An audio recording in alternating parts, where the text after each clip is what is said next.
Assalamualaikum warahmatullahi wabarakatuh.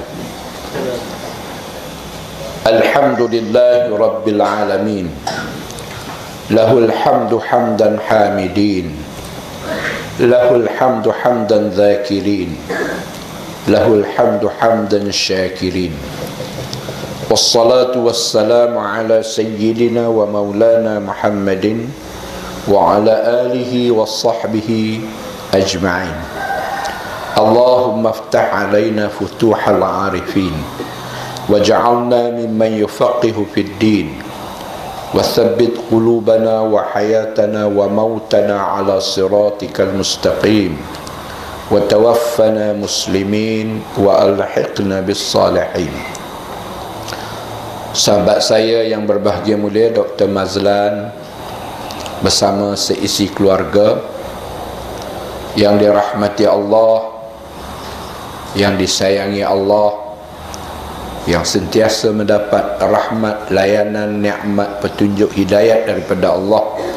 Tuan-tuan dan perempuan yang dikasihi sekalian, Alhamdulillah, hari ini kita berada pada hari ke-13 Muharram. Artinya kita memasuki hari ke-13 Muharram tahun baru 1435 Hijriah. Masa begitu cepat berlari meninggalkan kita.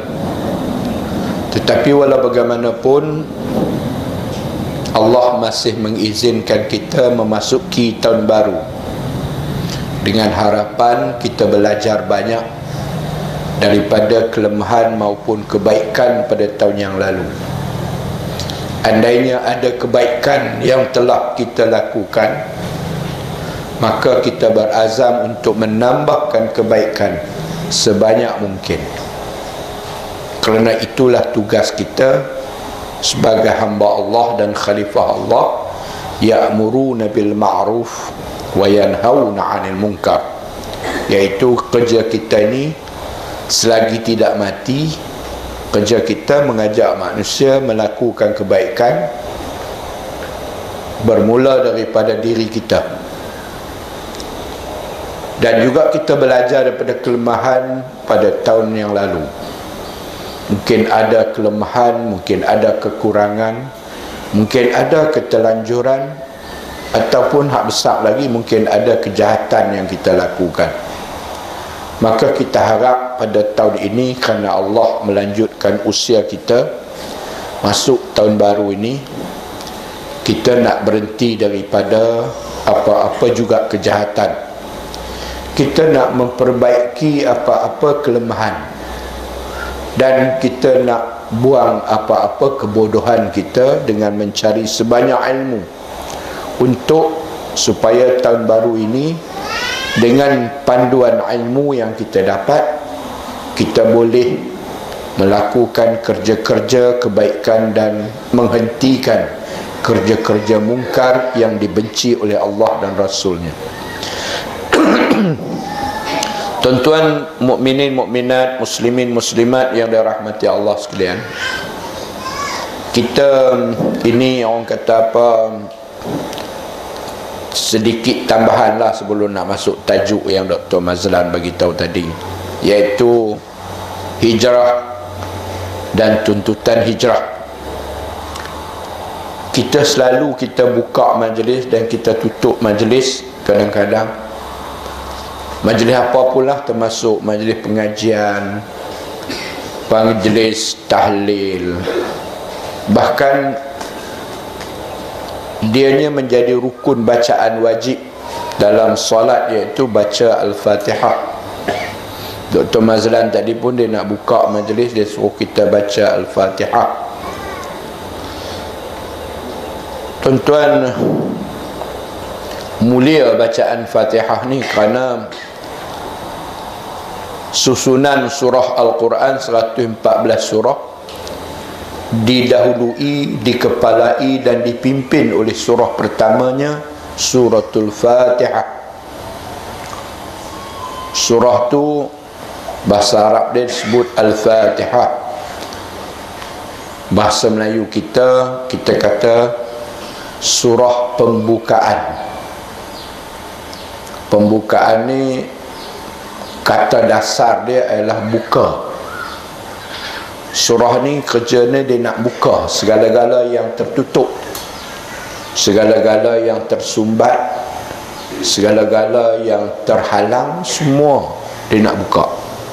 Dia nak buka bagi elok. Surah ni nak buka hidup kita supaya bertemu dengan Allah dan kebenaran dalam risalah Allah. Surah ni nak buka pintu hati kita. Pintu hati kita ni kadang-kadang dalam cerah pun dia gelap.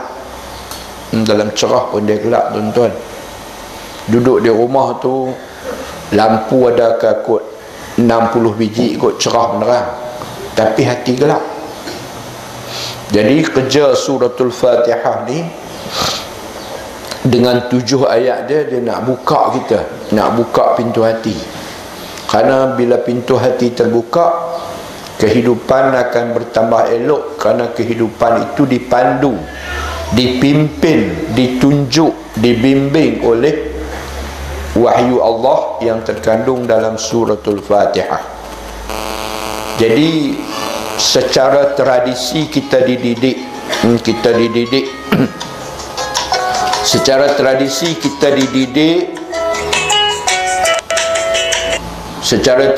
kita dididik memulakan sesuatu dengan suratul Fatihah. Cantik sangat. Tapi tuan-tuan, bila surah Fatihah ini nilainya tinggi, di dalam sembahyang tak baca Fatihah tak ada sembahyang, dia rukun, ya. Dalam kehidupan, suratul Fatihah ni nilainya amat besar, amat mulia, amat tinggi dan agung. Jadi kita kena layan suratul Fatihah sesuai dengan hak dia, sesuai dengan kehormatan dia, sesuai dengan isi kandungan dia, sesuai dengan tugas peranan suratul Fatihah itu. Jadi kalau kita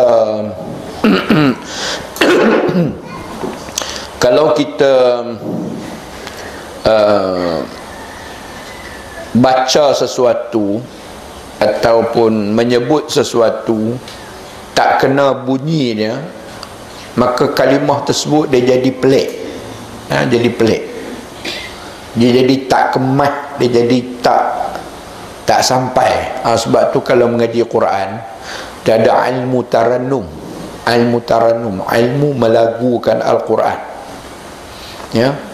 Banyaklah lagu-lagu tu, Hijaz, Masri, Soba, Nahwan, Ras dan sebagainya.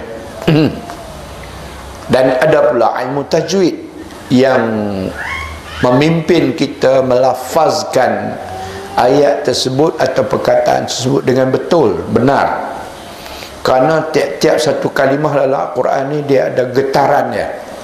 Dia ada getaran dia. Dia ada, kita kata tenaga dia lah, power dia. Ni saya nak bimbing tuan-tuan dan puan-puan ni supaya bila disebut dalam apa-apa majlis kita mulakan dengan bacaan Al-Fatihah, apa-apa lagi kalau dalam sembahyang, maka kita melafazkan dia. Orang kata kita baca. Kalau baca ni lagu ni, ada mata ada buku, tu baca. Saya baca surah Abang, ada mata ada surah Abang. Saya baca buku, ada mata ada buku. Tapi bila kita baca Al-Fatihah, dia bukan ada buku, dia duduk dalam ni, dia duduk dalam dada. Jadi daripada menggunakan kalimah baca, sebenarnya kita sedang melafazkan bacaan suratul Fatihah. Jadi bila kita nak lafazkan suratul Fatihah di dalam maupun di luar sembahyang, mesti selari dengan kebesaran, kehormatan, isi kandungan, kemuliaan dan sebagainya yang berhak diterima oleh suratul Fatihah. Sebab tu kita tengok, kita dengar selalu orang baca Fatihah ni ceroi. Perempuan tahu tak ceroi? Ceroi ni ialah santan perah hak kali kelima, bukan nak sama pekat dengan hak kali mula. Dia ceroi. Dia ceroi satu hal lah. Nombor duanya, mungkin Fatihah tu senapas habis semua. Senapas habis semua. Sedangkan pada ketika kita baca Al-Fatihah, sekurang-kurang niat kita ialah majlis Allah, majlis kita yang kita buat ni, Allah berikan rahmat dan Allah berikan berkat. Itu yang kita minta. Allah lindungi majlis ni. Ya. Katalah mungkin tengah-tengah mengaji, angin mai, prum, pokok tumbang. Tapi oleh kerana kita dahului dengan Fatihah dan kita lafazkan Al-Fatihah itu dengan sempurna, dengan cantik, dengan tertib, dan menghayati Al-Fatihah itu, walaupun kadang-kadang makna dia tenggelam timbul, tak faham semua, ya? Tapi Allah layan cara kita meraihkan Fatihah itu, maka Allah suruh angin pergi ikut lain. Jangan kacau yang ni. Sebab orang ni dulu ni, bila dia nak mula suatu, dia baca Al-Fatihah. Tapi kalau kita memulakan suatu majlis, kita baca Fatihah, tapi cara sebutan, lafazan kita tentang Al-Fatihah tu tak cukup sukatan dia, tak cukup comel elok dia, tak cukup. Contoh dia, Bismillahirrahmanirrahim, Bismillahirrahmanirrahim, Maliki yaumiddin, iyyaka na'budu wa iyyaka nasta'in, ihdinas siratal mustaqim.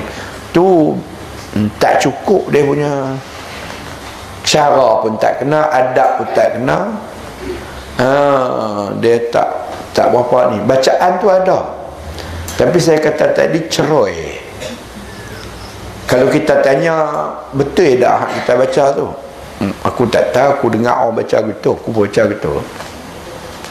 Jadi tuan-tuan dan puan, hak Allah kita tak boleh ringankan walaupun satu huruf. Walaupun satu huruf.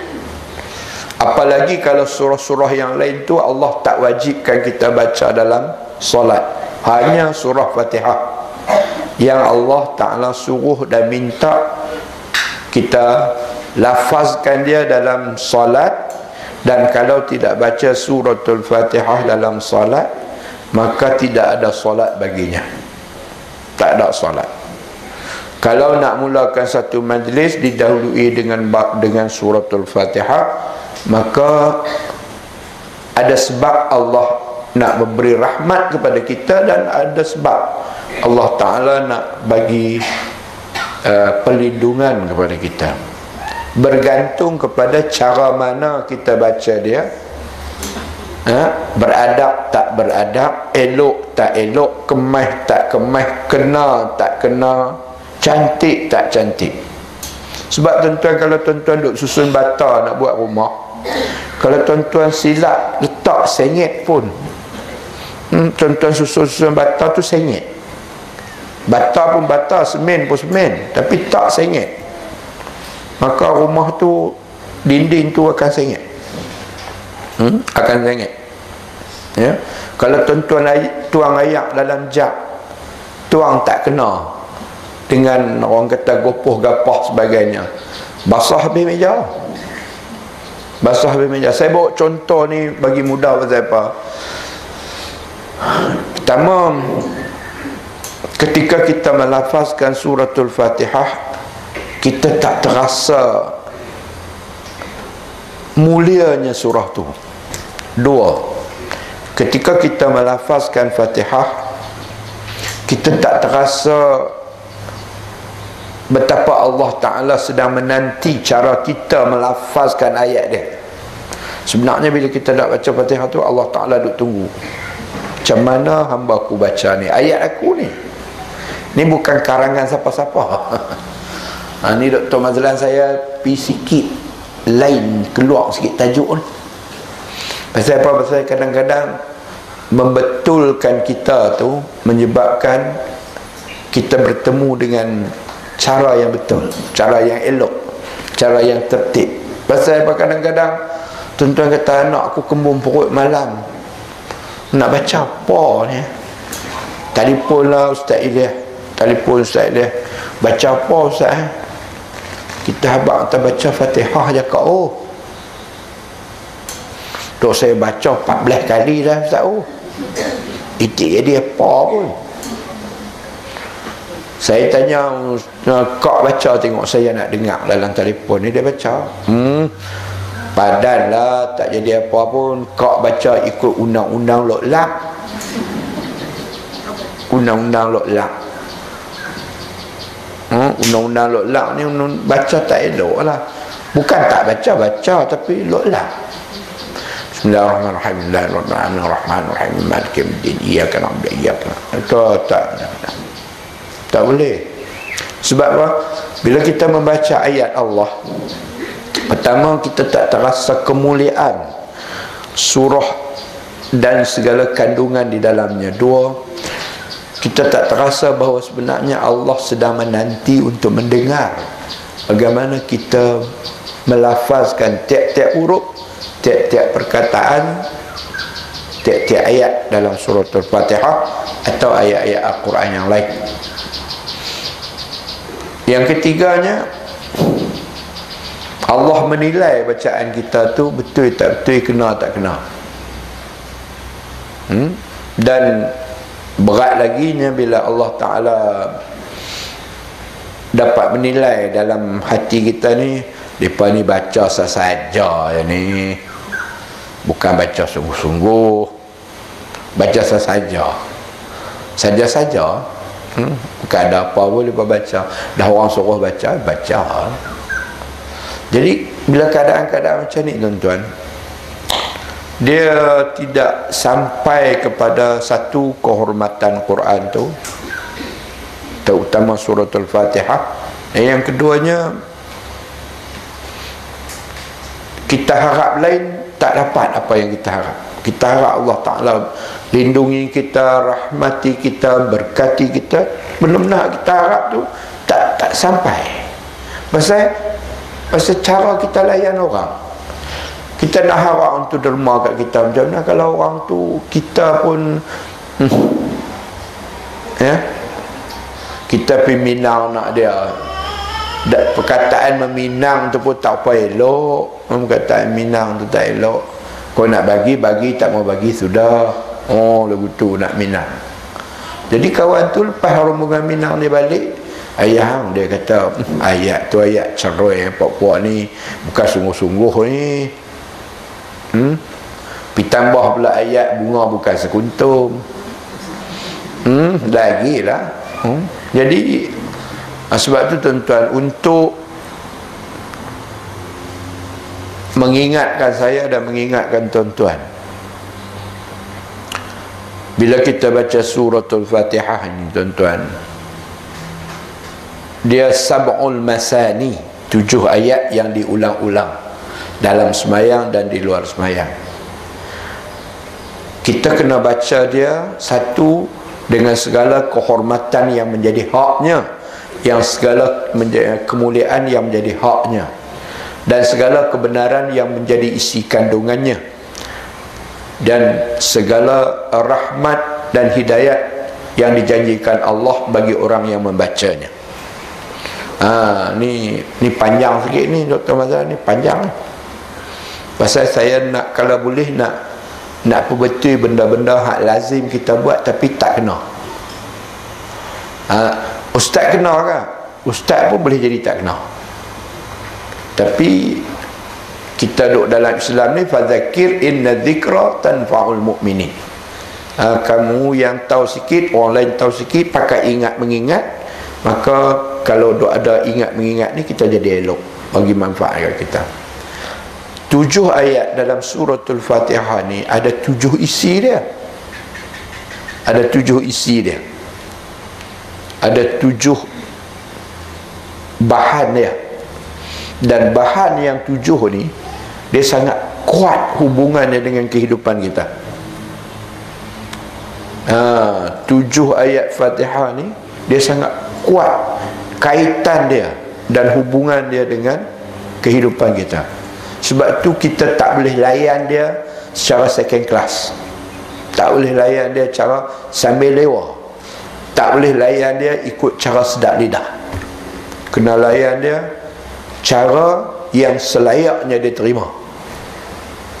Pertamanya, Bismillahirrahmanirrahim, dengan nama Allah yang Maha Pemurah lagi Maha Penyayang. Artinya dia ajak kita bahawa hidup ini, alam ini, semua yang wujud ini hanya bermula dengan nama Allah. Dia tak boleh bermula dengan nama lain, tidak akan bermula dengan nama lain. Kerana Allah yang Maha Mencipta, Allah yang Maha Menyusun, Allah yang Maha Memberi, Allah yang mengatur, Allah yang melindungi, Allah yang memelihara. Maka sebab itu ia bermula dengan Bismillahirrahmanirrahim, dengan nama dia Allah, dengan nama Allah. Salah kalau kita buat sesuatu dengan mengambil nama lain untuk memulakan. Tak boleh. Sebab hak lain pada Allah adalah makhluk.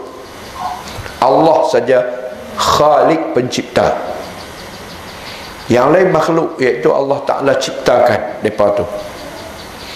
Jadi tuan-tuan, kita tak ada kalau bukan kehidupan kita dicipta oleh Allah. Buah nyok tak ada kalau bukan kerana Allah yang menciptakan. Daripada awal sampai akhir pokok nyok tu semua dalam ciptaan Allah, rahmat daripada Allah. Oleh sebab itu tuan-tuan, kehidupan ni dan alam di dalamnya, segala nikmat di dalamnya, buruk baik yang berlaku di dalamnya, taupan ribut, hujan panas, buah kayu, itik angsa, segala maknanya apa yang ada dalam hidup ni, semuanya bermula dengan nama Allah. Sebab itu bila kita sebut Bismillahirrahmanirrahim dengan yakin, dan bacaan itu keluar daripada bibir mulut kita, daripada hati kita, maka kalau disebut dengan segala ikhlas, dibayangi pula dengan maksudnya, ya Allah, aku mulakan dengan menyebut namamu, Bismillahirrahmanirrahim. Kalau sakit, sakit sembuh. Sebab Allah Ta'ala tahu hamba aku ni, dia tahu asal usul dari mana. Hamba aku ni dia tahu asal usul dari mana, dan dia sangat memelihara, menjaga nama aku.